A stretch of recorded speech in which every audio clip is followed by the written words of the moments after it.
اعوذ باللہ من الشیطان الرجیم بسم اللہ الرحمن الرحیم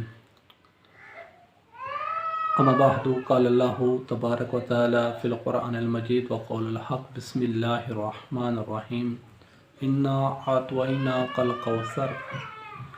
اللہ اپنی لا ریب بے عیب کتاب میں ارشاد فرما رہا ہے کہ اے نبی ہم نے آپ کو کوثر عطا کی۔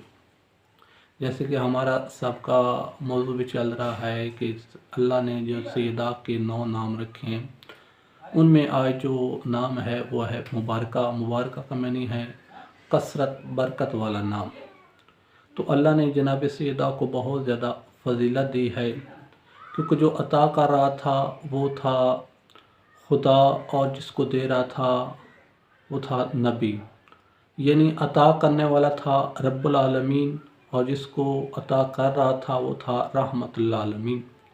کیوں نہ اللہ نے بھی یہی کہا ہوگا کہ میرے نبی میں آپ کو سیدۃ النساء العالمین ہی عطا کروں گا۔ تو موضوع مبارکہ خیر کثرت برکت والا نام ہے۔ تو جناب سیدہ کا اسی ضمن میں ایک واقعہ ملتا ہے کہ ایک دفعہ مولا کائنات علیہ الصلوۃ والسلام، یہ جو مولا کائنات کے ساتھ جو واقعہ اہل بیت کے ساتھ وہ ہمارے لیے نمونہ عمل ہے۔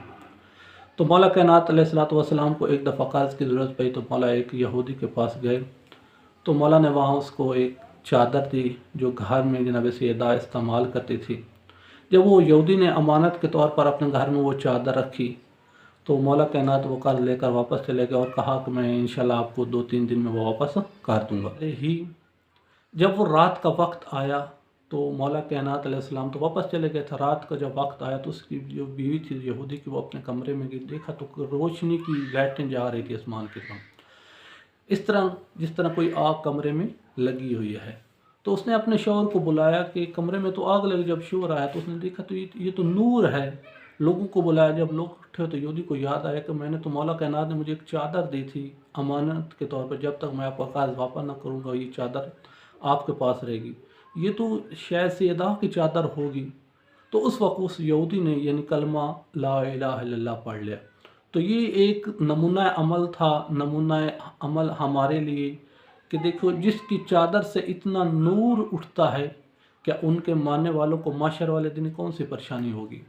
بلکہ سیدہ فرماتی میں انشاءاللہ جب تک میرے ماننے والے جنت میں نہیں جائیں گے میں اس وقت تک جنت میں نہیں جاؤں گا، جب تک وہ میرے بچے کے ماننے والے حسن اور حسین کے ماننے والے جنت میں نہیں داخل ہوں گے اس وقت میں نبی کی بیٹی جنت میں نہیں جاؤں گی۔